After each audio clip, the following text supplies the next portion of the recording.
Good morning kids. आज हम बात करने वाले हैं ह्यूमन न्यूट्रिशन सिस्टम में सेकंड स्टेप रेस्पिरेशन की। देखिए, एब्जॉर्प्शन हमने किया था हमारे फूड को किसके थ्रू किया था? विली के थ्रू, जो कि हुआ था small intestine and large intestine में। वहाँ से फूड एब्जॉर्ब करने के बाद में उसका होता है रेस्पिरेशन। ठीक है। अब रेस्पिरेशन की प्रोसेस क्या होती है, कैसे होती है, क्यों होती है, उन सब के बारे में हम आज बात करने वाले हैं। ठीक है। तो the process of releasing energy from food is called respiration. जो भी हम खाना खा रहे हैं उससे एनर्जी को रिलीज़ करवाने की जो प्रोसेस है that is called respiration.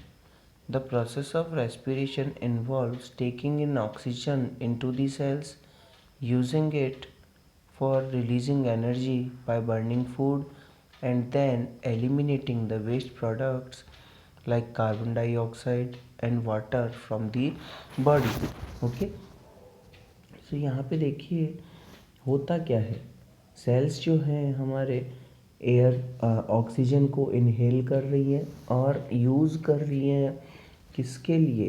Food को बर्न करने के लिए, जिससे क्या हो, जो भी वेस्ट प्रोडक्ट है हमारा लाइक कार्बन डाइऑक्साइड हो गया, वाटर हो गया, उनको बॉडी से बाहर निकालने का काम होता है।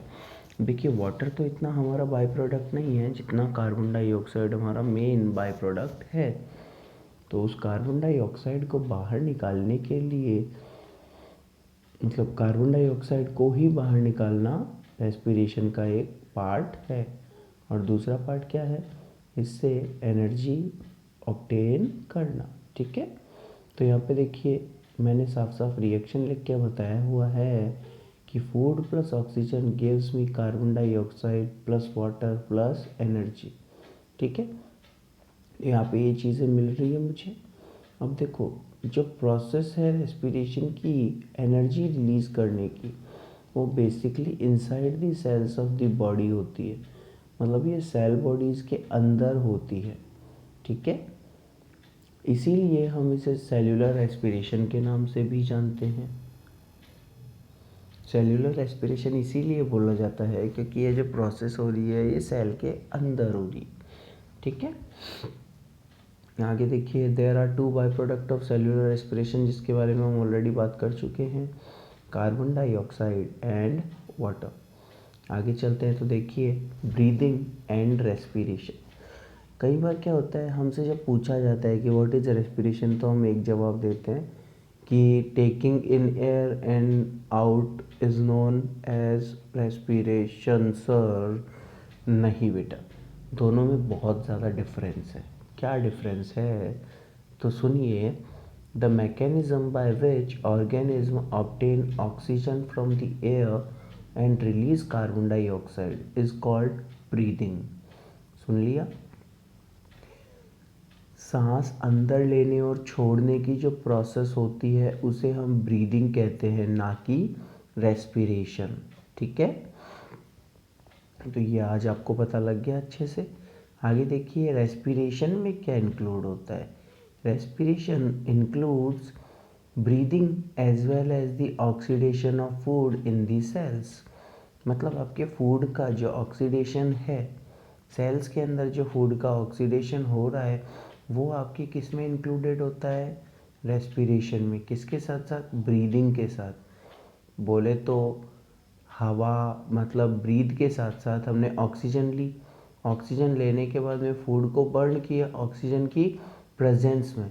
तो ये जो पूरी प्रोसेस है, breathing, burning of food in the presence of oxygen in the cells, is called respiration. ठीक है। To release the energy.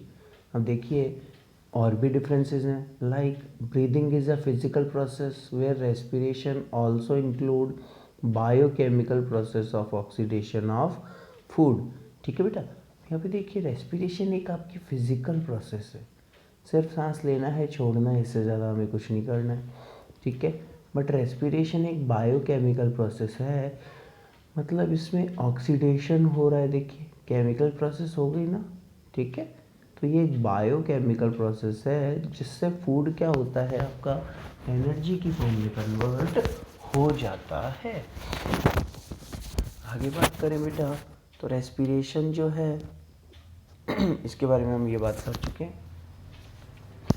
Process of breathing involves the lungs of the organism, where the process of respiration also involves the mitochondria in the cells where food is oxidized to release energy। अब सुनिए, breathing जो है उसमें mainly कौन involve रहता है? Lungs, ठीक है। बट रेस्पिरेशन के अंदर आपके लंग्स के साथ साथ में माइटोकॉन्ड्रिया भी हो गया, जहाँ पे बेसिकली फूड का ऑक्सीडेशन होता है और एनर्जी का रिलीज किया जाता है, ठीक है। Respiration is just opposite of photosynthesis. Photosynthesis का जस्ट उल्टा रेस्पिरेशन होता है। कैसे? फोटोसिंथेसिस में बेसिकली ऑक्सीजन रिलीज होती है, ठीक है, और यहाँ पे ऑक्सीजन बर्न हो रही है। ये एक मेन डिफरेंस हो गया, ठीक है, कि respiration is just opposite of photosynthesis. आगे, एनर्जी रिलीज ड्यूरिंग रेस्पिरेशन। देखिए, जब भी रेस्पिरेशन होता है तो कुछ अमाउंट ऑफ एनर्जी रिलीज हो रही है। हम बार बार ये पढ़ रहे हैं, तो कितनी रिलीज हो रही है हमें वो भी तो पता होना चाहिए। तो देखिए, आज हम समझ लेते हैं। The energy produced during respiration is stored in the form of ATP molecules in the cells of the body, ठीक है। अब यहाँ पे देखिए बेटा, दो चीज़ें आएंगी, एक ATP, दूसरी ADP, ठीक है। तो ATP जो है वो सेल्स की बॉडी में मॉलिक्यूल्स की फॉर्म में प्रेजेंट होती है, और ADP जो है वो आपका एक ऐसा सब्सटेंस है जिसे हम कहते हैं एडिनोसाइन डाइफॉस्फेट। ADP जो है वो आपके कहाँ प्रेजेंट होता है? वो भी सेल में प्रेजेंट होता है, पर ADP एक लो एनर्जी कंटेंट है और ATP एक हाई एनर्जी कंटेंट है। ATP का नाम क्या है? ATP is a substance called adenosine triphosphate. It is also present inside a cell. देखिए, नाम से समझ में आ रहा है बेटा, ट्राई मतलब 3, डाई मतलब 2। तो 3 वाला बड़ा होता है, 2 वाला छोटा होता है, ठीक है। तो इसलिए हमारा जो एडिनोसाइन ट्राइफॉस्फेट है वो एक बल्क अमाउंट ऑफ एनर्जी को शो कर रहा है, जबकि ADP जो है वो एक स्मॉल अमाउंट ऑफ एनर्जी को शो कर रहा है, ठीक है। आगे देखिए, ATP has a high energy content. ATP high energy content, ये मैं बता चुका हूँ आपको already. Inorganic phosphate is a substance which contains a phosphate group made up of phosphorus and oxygen. Inorganic phosphate are also present in a cell. आगे बेटा, अब जब हम इनकी रिएक्शंस पढ़ेंगे तो वहाँ पे एक फॉस्फेट वर्ड भी आएगा। तो ये आपके लिए एक फॉस्फेट वर्ड का इंट्रोडक्शन है कि फॉस्फेट होता क्या है। तो phosphate is a substance which contains a phosphate group made up of phosphorus and oxygen. एक ऐसा सब्सटेंस है जिसके अंदर देखिए आपके फॉस्फेट ग्रुप बने हुआ है, फॉस्फेट ग्रुप है जो बेसिकली किससे बना हुआ है? फॉस्फोरस एंड ऑक्सीजन से, ठीक है। अब यहाँ पे जो इनऑर्गेनिक फॉस्फेट हैं वो आपके सेल में प्रेजेंट होते हैं। आगे देखिए, ADP contains 2 phosphate groups where ATP contains 3 phosphate groups in its molecule। ADP diphosphate, diphosphate मतलब 2 फॉस्फेट, ठीक है, और ATP बोले तो ट्राइफॉस्फेट मतलब 3 फॉस्फेट ग्रुप्स उनमें प्रेजेंट होते हैं। आगे बात करें तो देखिए, energy release during respiration is used to make ATP molecules from ADP and inorganic phosphate। ATP molecule directly form नहीं होते, तो कैसे फॉर्म होते हैं? तो देखिए, ATP मॉलिक्यूल्स बनते हैं आपके ADP से। तो देखिए, ADP molecule plus phosphate plus energy मिलके आपके ATP को फॉर्म करते हैं, ठीक है। ये तब जब हमें एनर्जी को स्टोर करना हो, और जब हमें एनर्जी की रिक्वायरमेंट हो तो क्या होता है?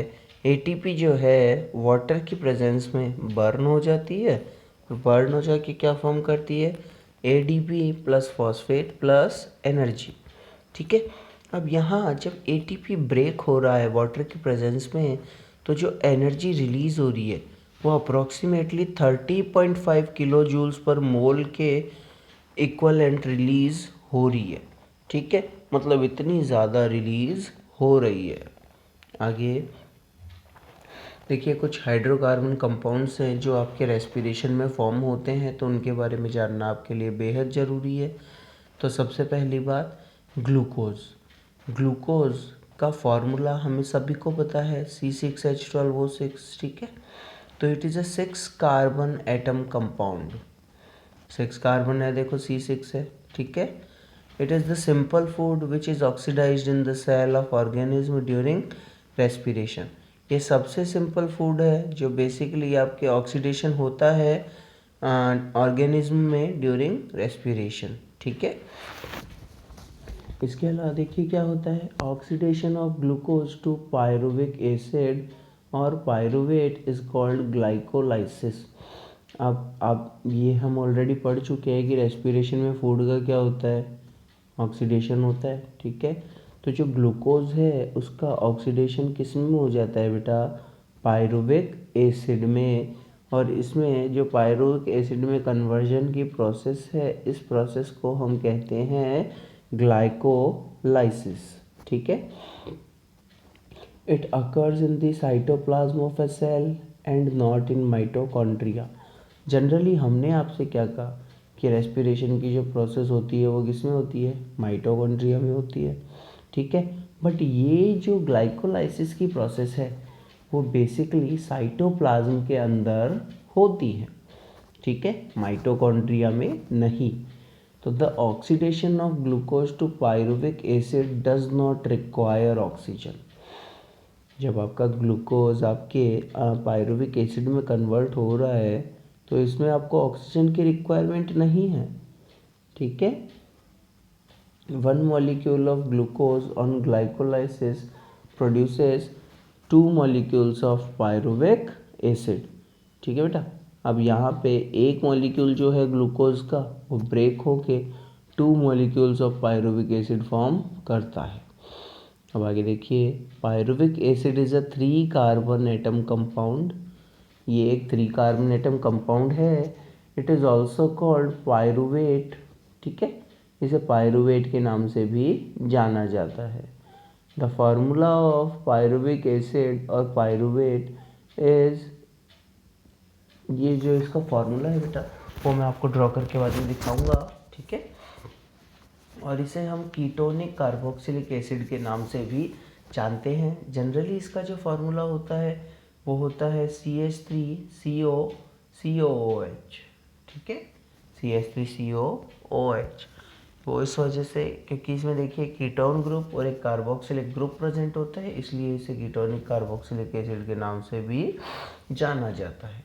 आगे बात करते हैं, the fate of pyruvate formed during respiration depends on whether oxygen is present in cells और नॉट। ठीक है, अब देखिए आपके यहाँ पायरुवेट का आगे क्या होने वाला है वो इस बात पे डिपेंड करता है कि ऑक्सीजन आगे सेल्स में प्रेजेंट है या नहीं है।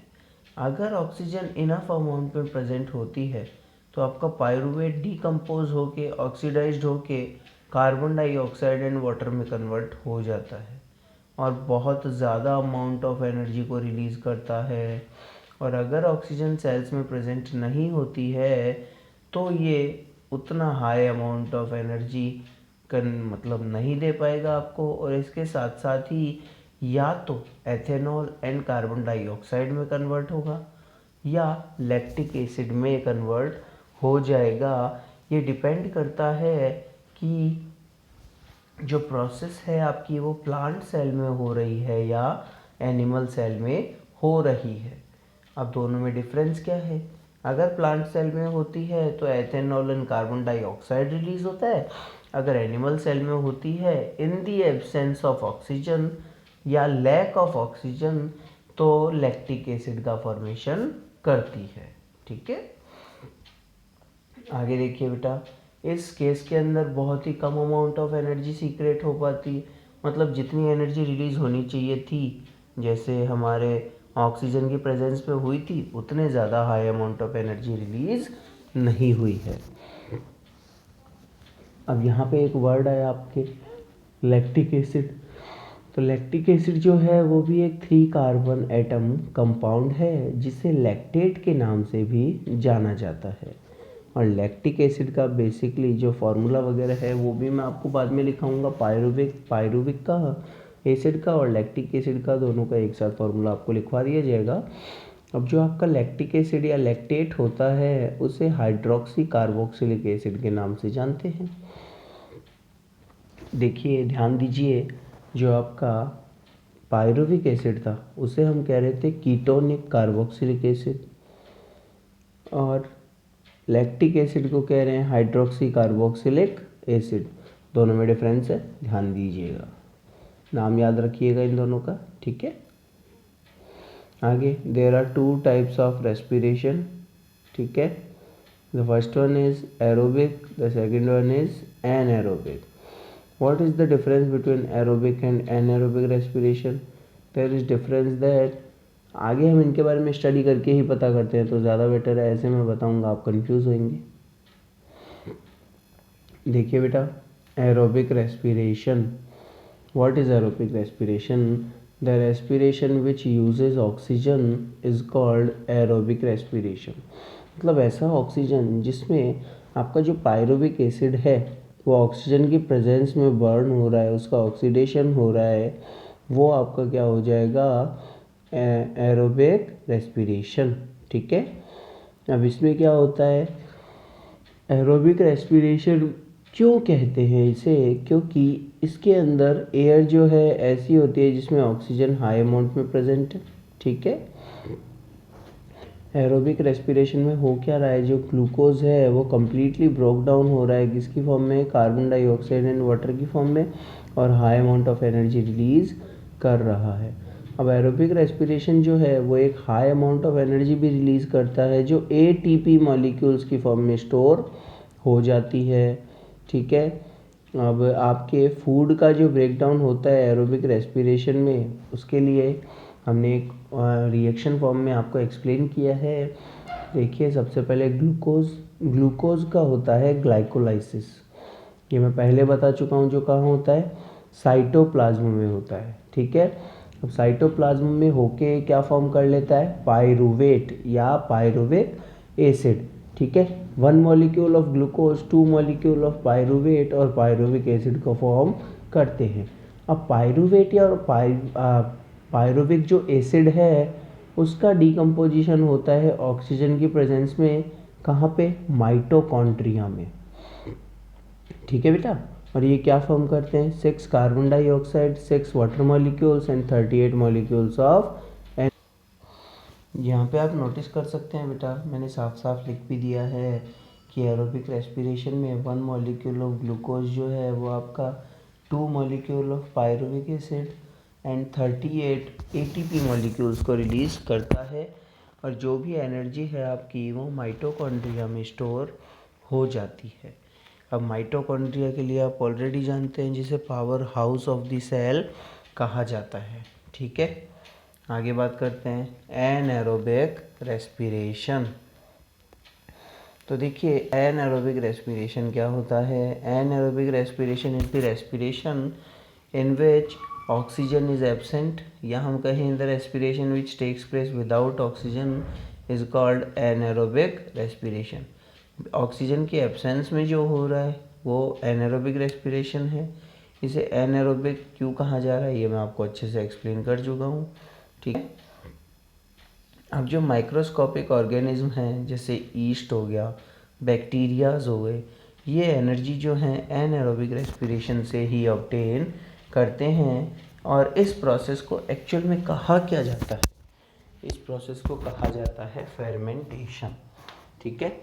अब एरोबिक रेस्पिरेशन में, एनएरोबिक रेस्पिरेशन में जो आपके माइक्रो ऑर्गेनिज्म होते हैं ईस्ट, वो आपके ग्लूकोज को एथेनॉल एंड कार्बन डाइऑक्साइड जैसे सब्सटेंसेस में ब्रेक करते हैं और एनर्जी को रिलीज करवाते हैं। सेम एनर्जी मॉलिक्यूल ये प्रोड्यूस करते हैं 38 मॉलिक्यूल्स ऑफ एटीपी, ठीक है। अब यहाँ पे देखिए ग्लूकोज जो है वो आपका ग्लाइकोलाइसिस की प्रोसेस से साइटोप्लाज्म में पायरुविक एसिड में कन्वर्ट हो रहा है, जिसे हम पायरुवेट के नाम से भी जानते हैं। अब यहाँ पे जो यीस्ट है, अब यहाँ पे बेटा माइटोकॉन्ड्रिया नहीं आएगा। माइटोकॉन्ड्रिया किस में आ रहा था, हमारे सेल्स में आ रहा था, चाहे एनिमल सेल ले लो, ठीक है, तो उसमें आ रहा था। बट यहाँ पे क्या है, माइक्रो ऑर्गेनिज्म है, तो एब्सेंस ऑफ ऑक्सीजन में क्या करेगा ये, carbon dioxide, water and 38 molecules of ATP में कन्वर्ट कर देगा। ठीक है, तो यहाँ पे ये हो रहा है, बट ये किसकी एब्सेंस में हो रहा है, ऑक्सीजन के एब्सेंस में। और वहाँ पे एरोबिक में क्या था, ऑक्सीजन के प्रेजेंस में हो रहा था। ठीक है, अब यहाँ ईस्ट जो कर रहा है, जिस प्रोसेस से कर रहा है, उस प्रोसेस को हम फर्मेंटेशन के नाम से भी जानते हैं। अब यहाँ पे बेटा देख लीजिए, 1 मॉलिक्यूल ऑफ ग्लूकोज जो है, सॉरी यहाँ पे 38 मिसप्रिंट हो गया है, यहाँ पे सिर्फ 2 मॉलिक्यूल्स ऑफ एटीपी ही आएगा। ये थोड़ा प्रिंटिंग मिस्टेक हो चुकी है, तो देख लीजिए आप यहाँ पे कि 2 मॉलिक्यूल्स ऑफ एटीपी जो है वो रिलीज़ होंगे, खाली 38 नहीं होंगे। ठीक है, मुझे इसे करेक्ट कर ही देना चाहिए अभी, तो पेन नहीं, 2 मॉलिक्यूल्स। ओके गाइस,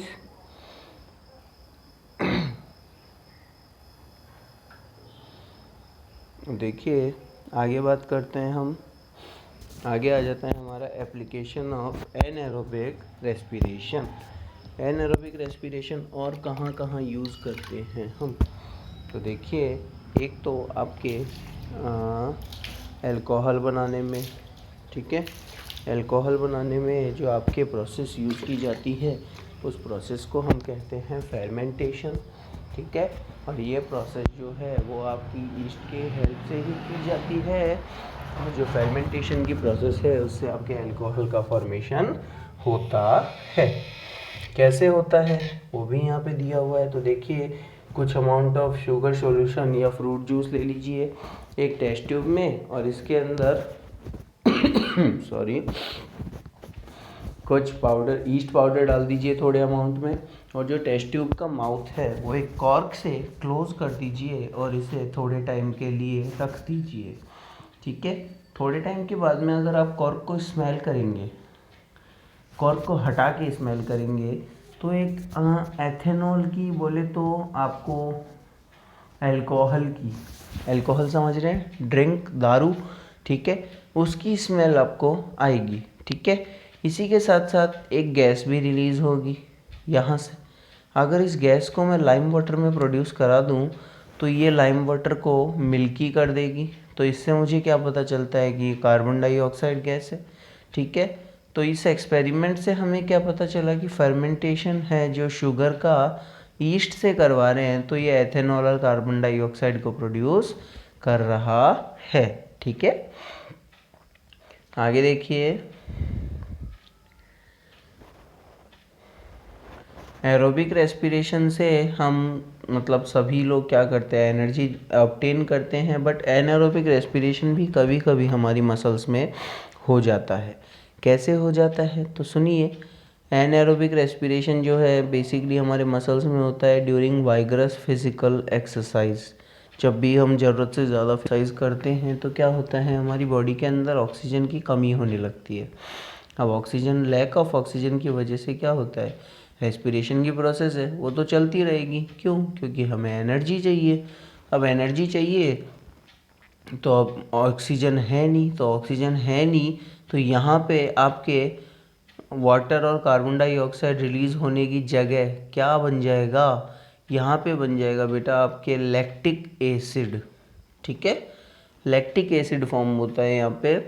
जो ग्लूकोज आपका पायरुवेट में कन्वर्ट हुआ, एब्सेंस ऑफ ऑक्सीजन में, यहाँ पे 6 CO2 की जगह और 6 मॉलिक्यूल्स ऑफ वाटर की जगह यहाँ पे बन जाता है लैक्टिक एसिड।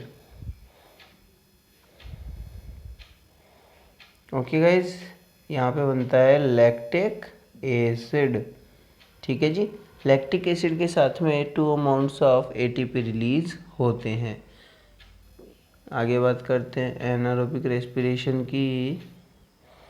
तो ये हम कर चुके हैं ऑलरेडी, मैं आपको ये सारा समझा चुका हूँ बेटा। अब लैक्टिक एसिड के फॉर्मेशन की वजह से क्या आते हैं, हमें मसल्स में क्रैम्प्स आते हैं। क्रैम्प्स बोले तो सडनली पैर की बोलते हैं ना, नस खिंच गई। तो एक्चुअल में उस केस में होता क्या है, हमारी मसल्स जो हैं वो सडनली कॉन्ट्रैक्ट हो जाती है। The painful contraction of muscles are called cramps. ठीक है, तो ये जो क्रैम्प्स आ रहे हैं हमारी, ये एनारोबिक रेस्पिरेशन की वजह से आ रहे हैं। आगे बात करें तो देखिए, ये हमारा रेस्पिरेशन का पूरा था। इसके बाद में हम जब नेक्स्ट टाइम बात करेंगे तो इससे आगे के टॉपिक पे बात करेंगे।